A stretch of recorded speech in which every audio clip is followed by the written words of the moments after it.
వాయిద్యాల నడుమ, డప్పు సప్పుళ్ళ నడుమ అమ్మవారి పూనకంతో వెళ్ళే వాళ్ళము.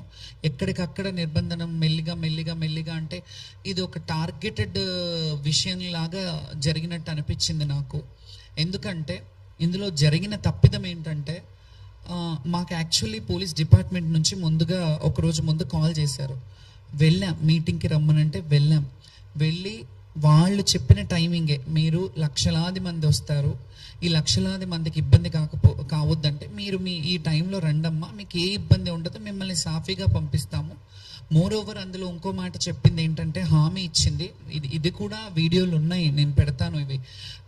వాళ్ళు ఏం హామీ ఇచ్చారంటే, బ్యారికేడింగ్ పోలీస్ స్టేషన్ ఎక్కడి వరకు ఉందో అక్కడి వరకు మీ వాయిద్యాలతో రండి, అక్కడి నుంచి లోపల వరకు మేము పెడతాము, కల్చరల్ డిపార్ట్మెంట్ నుంచి మేము కల్చరల్ టీమ్ని పెడతాము, ఆ వాయిద్యాలతో మీరు వెళ్దురు కానీ ఎవరు వచ్చినా మీకు ఘన స్వాగతం పలుకుతాము అనే మాట చెప్పారు. ఆ ప్రపోజల్ మేమే అంతకుముందు ఉన్నప్పటి నుంచే పెట్టాము. గతంలో మంచిగా జరిగింది, మంచిగా జరిగినప్పుడు మంచిదని చెప్పాము, బాగాలేనప్పుడు బాగాలేదని చెప్తాము. మంచిగా జరిగినా బాగాలేకపోయినా ఎలాగైనా సర్దుకోవాలనే విషయం ఈ తత్వం మాకు బోధపడలేదు, ఎలా సర్దుకోవాలి. ఎందుకంటే లక్షలాది మంది వచ్చే భక్తుల్లో మేము ఎన్నో సంవత్సరాలుగా మా జీవితాన్ని అమ్మవారికి అంకితం చేసి, మా జీవితంలో ఎన్ని ఒడిదుడుకులున్నా, ఎన్ని కష్ట నష్టాలున్నా, ఏ బాధలున్నా, ఎండ వాననక ఏది ఉన్నా, ఏది వచ్చినా, ఎలాంటి అవాక్కులు చెవాకులు వచ్చినా ఖచ్చితంగా సంవత్సరం అంతా ఆషాఢ మాసం ఎప్పుడు వస్తుంది, అమ్మకు బోనం ఎప్పుడు పెట్టాలి, మేము ఎప్పుడు వెళ్ళాలి, మేము ఎప్పుడు అలంకరించుకొని అమ్మకు కనపడాలి. ఎందుకంటే అలంకార ప్రియురం మేము, మా జీవితాలే అమ్మవారి సేవకు అంకితమైన వాళ్ళము. ఈ అలంకార ప్రియులం అనే ఇదిని మేము అమ్మవారిని ఆవహించుకొని అలా అలంకరయ్యి చక్కగా అమ్మవారికి మమ్మల్ని చూసి సంతోషిస్తుందేమో, అమ్మ మమ్మల్ని, ఆ బిడ్డలు వచ్చారు, నా బిడ్డలు చక్కగా వచ్చారు. ఎప్పుడైనా ఒక తల్లికి బిడ్డను చూసినప్పుడు వాళ్ళు చక్కగా ఉన్నారు, వాళ్ళు మంచిగా ఉన్నారంటేనే, వాళ్ళు హెల్త్గా వెల్త్గా అన్ని విధాలుగా బాగున్నారంటేనే అమ్మకు ఆనందం. అట్లాగే మేము అమ్మ బిడ్డలం కదా, మా తల్లిదండ్రులు అది ఉన్నా జీవితంలో వివక్షతకు గురైన జీవితాలు మావి. ఎవరికీ తెలియదు మా లొసుగులు ఏముంటాయి, మా మంచి చెడ్డలు ఏముంటాయి, మేము ఎలా అనుభవిస్తుంటాం, మా జీవన విధానం ఏంటి, మా జీవన శైలి ఏంటి ఎవరికి తెలియదు. మేము అలంకారం చేసుకొని వస్తాం, వాళ్ళకేంటి అన్నట్టు ఉంటారు. కానీ మేము కూడా ఎవరి ముందు అలా ప్రొజెక్ట్ చేయొద్దు అనుకుంటాం. ఎలా అంటే, మాకేదో సింపతి చూపించాలి, ఎవరో వచ్చి సింపతి చూపించాలని ఏ రోజు ఆలోచించాం. మేము స్ట్రాంగ్గా, మా హక్కు, మా రైట్ ఇది, బోనాల కల్చర్ని రిప్రజెంట్ చేయడం మా హక్కు. బోనాల పండుగని ముందుకు భావితరాలకు చూపించాలి. ఈ కల్చరల్గా హిందుత్వంలో ఉన్న ఈ బోనాల పండుగ ఏదైతే ఉందో, బడుగు బలహీన వర్గ బిడ్డలు ఏదైతే చేసుకుంటున్న పండుగ ఉందో, ఈ పండుగని మేము చూపించడానికి ముందు భావితరాలకు చూపించాలి. ఇలా ఉంటాయి దేవాలయాలకు కట్టుబడి, మేము దేవాలయాలకి ఎలాగైతే మేము కట్టుబాట్లు ఉండి కొన్ని దేవాలయాలని ప్రమోట్ చేస్తున్నాము, అవన్నీ గతంలో చూసినట్టయితే ఇన్ని వేల లక్షల మంది వచ్చేవాళ్ళు కాదు కదా. కొంతవరకు జనాలు వచ్చేవారు, జాతర అంటే జాతరలా జరిగేది. మేము ఎంతమంది 2004 పేపర్ కటింగ్స్ కూడా చూపిస్తాను. నేను చాలా పేపర్ కటింగ్స్ కూడా తీసుకొచ్చాను, ఎందుకంటే మీకు చరిత్ర తెలియాలి. నేను ఎప్పటి నుంచి అమ్మవారి సేవ చేస్తున్నాను, ఎప్పటి నుంచి లైమ్ లైట్లో ఉన్నాను. లైమ్ లైట్లో నేను నిన్న వచ్చి ఏదో ఆమె కొందరు ఏమని వాపోయారంటే సోషల్ మీడియాలో, ఆమె పబ్లిసిటీ స్టంట్ కావాలి అని అన్నారు. పబ్లిసిటీ స్టంట్ కావాలంటే ఈ ప్లాట్ఫామ్ అక్కర్లేదు. నేను 2012లో 2011లో వీరంగం అనే సినిమా చేశాను. నేను అందులో హీరోయిన్ని. అందులో జోగిని వ్యవస్థ గురించి నేను పెట్టాను. నాకు లైమ్ లైట్ కొత్త ఏం కాదు, నేను పుట్టి బుద్ధిరిగినప్పటి నుంచి లైమ్ లైట్లోనే ఉన్నాను. నేను పుట్టి మా తల్లి ఒళ్ళో ఉన్నంత వరకు మా తల్లి లైమ్ లైట్లో ఉన్నాను. మా తల్లికి నేను ఫెమిలియర్. తర్వాత నేను ఊహ వచ్చినప్పటి నుంచి ప్రజలకు ఫెమిలియర్, జనాలకు ఫెమిలియర్. నేను ఇట్లా ఫెమిలియర్ పిచ్చి కానీ ఇంకేదో సోషల్ స్టంట్స్ చేయాలంటే నాకు చాలా వేస్ ఉన్నాయి. నేను అవి ఎంచుకోలేదు ఎప్పుడు. నన్ను నేను తగ్గించుకొని నన్ను నేను అంటే అనుభవము వయసు అనేది కూడా అంటారు కదా, అది వచ్చిన కొద్దికి నన్ను నేను చాలా కంట్రోల్డ్గా స్టేబుల్గా నన్ను నేను ప్రదర్శిస్తాను ఎవరి ముందు అయినా. ఎందుకంటే గతంలో చూసినప్పుడు చిన్నతనంలో చాలా సందర్భాల్లో ఏడ్చేదాన్ని, ఇంటర్వ్యూలలో కూడా ఏడ్చేదాన్ని. చాలా స్ట్రాంగ్గా ఉండడానికి ప్రయత్నిస్తాను, ఉంటున్నాను కూడా. ఎందుకంటే మనం చూసి 10 మంది నేర్చుకుంటారు అనే దాన్ని బట్టి. సో దీంట్లో ఓవరాల్గా ఇవన్నీ చెప్పడం కంటే ఆ పోలీస్ డిపార్ట్మెంట్ వాళ్ళు పిలిపించి మమ్మల్ని మీరు ఈ టైంకి రమ్మన్నారు, ఆ టైంకి ఎస్ఐని పెట్టారు. వాళ్ళు కదా బాధ్యత వహించాలి.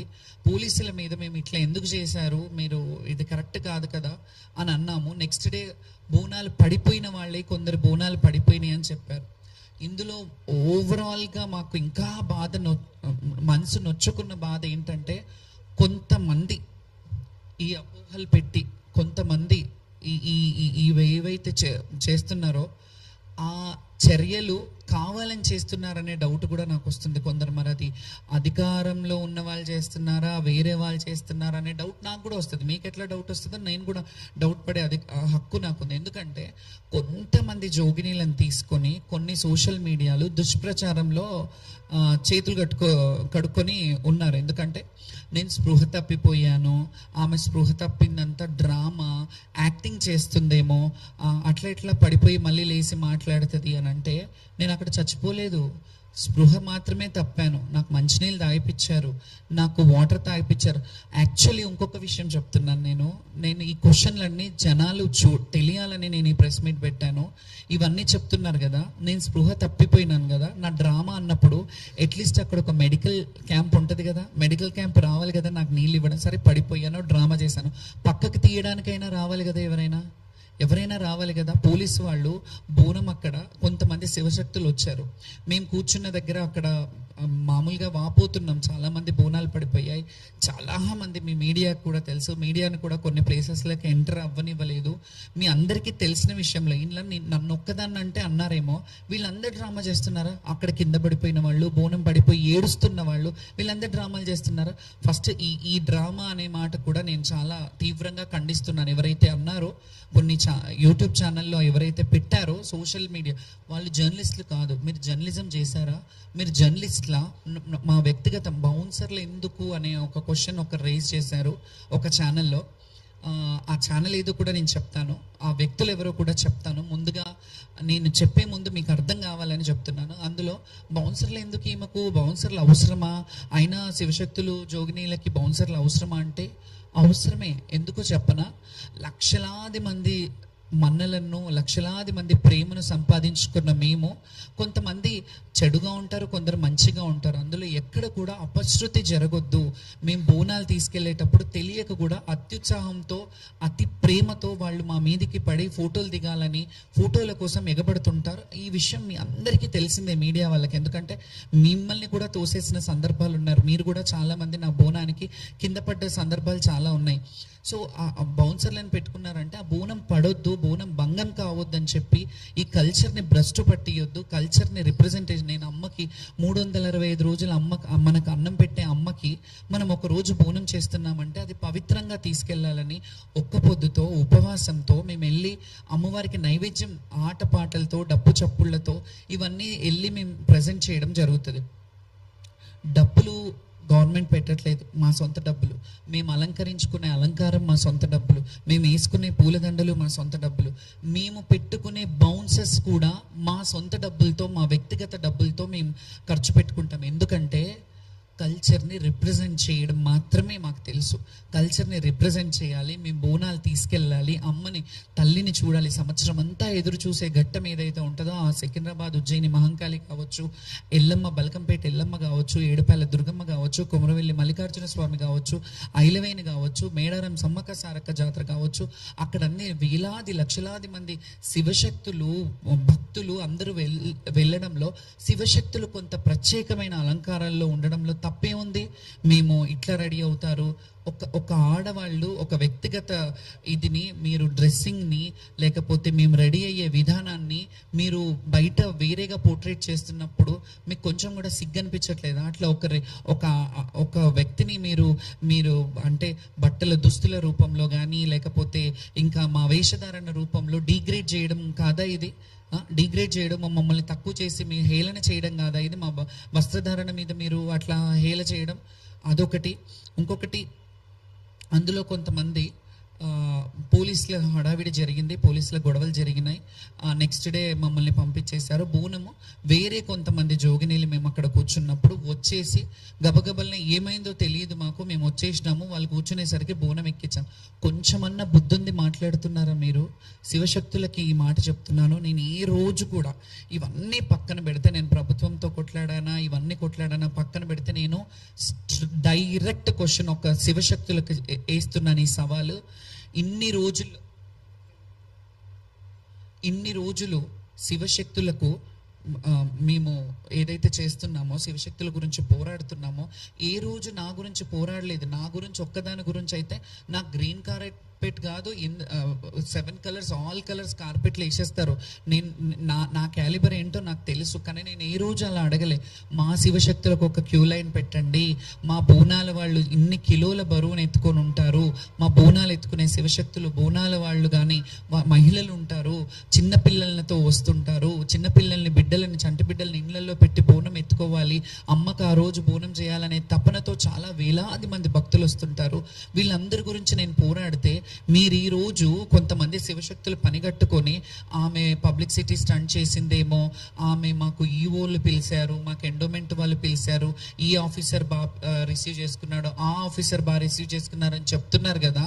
వాళ్ళకి నేను ఒక సవాల్ వేస్తున్నాను, ఒక ప్రశ్న అడుగుతున్నాను. మీకు ఆ ప్లాట్ఫామ్ వాళ్ళు మిమ్మల్ని పిలుస్తున్నారు చూడు, ఆ ప్లాట్ఫామ్ వాళ్ళు పిలవడానికి కారకురాలు బాధ్యురాలని నేను. ఎందుకంటే ఎన్నోసార్లు రోడ్ల మీద కూర్చొని, ఎన్నోసార్లు ఉద్యమాలు చేసి, ఎన్నోసార్లు మా శివశక్తుల హక్కుల గురించి పోరాడాను. నేను ఇప్పుడు కూడా ఎవరో అన్నారని నేను పోరాటం ఆపను. ఎందుకంటే నన్ను నమ్ముకొని ఉన్న వాళ్ళు కూడా చాలామంది ఉన్నారు. చాలామంది శివశక్తులకి వాళ్ళకి రోజు కూడా పూట కూడా గడవని శివశక్తులు ఉన్నారు. చాలామంది చచ్చిపోతే వాళ్ళ అంతిమ సంస్కారాలు, దహన సంస్కారాలు చేయడానికి కూడా డబ్బులు లేని శివశక్తులు చాలామంది ఉంటే చాలామందికి చేశాం. ఇవన్నీ పబ్లిసిటీ చేసుకోవాలంటే ఎప్పుడో చేసుకోవచ్చు, కానీ మేము అలా పబ్లిసిటీ కాదు. శ్యామలకు ఒక శివశక్తిగా 200-300 సంవత్సరాలు నా అకౌంట్లో వేసుకొని అన్ని రోజులు బ్రతకాలని రాలేదు. నేను ఉన్నన్ని రోజులు 4 రోజులు బ్రతికినా, ఆ 4 రోజుల్లో ఒక 10 మందికి సేవ చేయాలి. ఒక శివశక్తులు, నేను ఈ కల్చర్లో ఉన్నాను, నా కల్చర్ని బాగుపడాలి, నా కల్చర్ ఎదుగుదలని నేను చూడాలి. ఈ బోనాల కల్చర్లో ఎవరైతే జోగినీలు ఉన్నారో, శివశక్తులు ఉన్నారో, వాళ్ళు కూడా ఉన్నతమైన స్థాయిలో ఉండాలి, ఉన్నత పొజిషన్లో చూసి నేను సంతోషించాలి. ఎందుకంటే నేను సినిమాలు చేశాను, నేను డాక్టరేట్లు తీసుకున్నాను, ఇవన్నీ ఒక్క రోజులో అవ్వలేదు. నేను నా 35 ఏళ్ళ శ్రమ, నా 35 ఏళ్ళ కష్టాన్ని ఎవరో వచ్చి అనామకులు వచ్చేసి నువ్వు ఇట్లా అని అంటే పడడానికి ఇక్కడ ఊరుకోవడానికి లేదు. నేను ఎంత కష్టపడితే నాకు ఆ సర్వీస్ వచ్చింది. దాని తర్వాత కొంతమంది పనిగట్టుకొని వాళ్ళు స్పృహ తప్పిపోయి డ్రామా చేశారన్నారు. నేను అదే అడుగుతున్నా, నేను స్పృహ తప్పిపోయి డ్రామా చేస్తే అక్కడ కనీసం అట్లీస్ట్ ఒక మెడికల్ క్యాంప్ వాళ్ళు ఎవరైనా వచ్చి నన్ను లేపారా, ఎవరైనా పక్కకు జరిపారా, పోనీ అంబులెన్స్లో తెచ్చి నన్ను హాస్పిటల్కి పంపించారా? మీరు చేస్తున్నారంటే అది చెయ్యాలి కదా. నేను అక్కడ 2 నిమిషాలు పడ్డాను, 2 సెకండ్లు పడ్డాను, 5 నిమిషాలు పడ్డాను, కానీ పోలీసు వాళ్ళు అయితే వచ్చి పక్కకు జరపాలి కదా. ఇది మీ బాధ్యత కదా. ఎందుకంటే మీరు హామీ ఇచ్చారు, మేము ఎప్పుడులాగానే వస్తుండే, మీ హామీ ఇచ్చారు. ఇంకొకటి, ఇదంతా నేను అయిపోయింది. నెక్స్ట్ డేకి రంగం రోజు మేము ధర్నా చేయంగానే సామరస్యమైన ధర్నా పెట్టుకున్నాం మేము.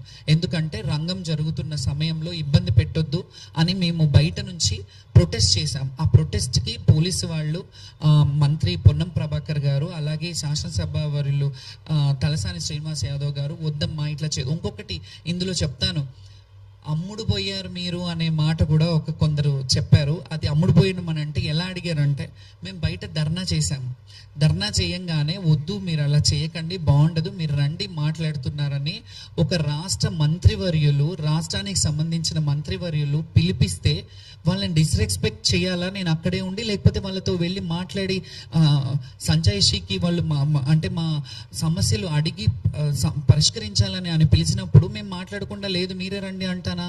నాకు సంస్కారం ఉంది కదా, నేను చదువుకున్నాను కదా, ఆయనను అక్కడికి రమ్మని లేదు కాబట్టి నేనే వెళ్ళాను. ఎండోమెంట్ ఆఫీస్లో కూర్చున్నారు, పక్కన ఈఓ ఆఫీస్లో కూర్చున్నాము.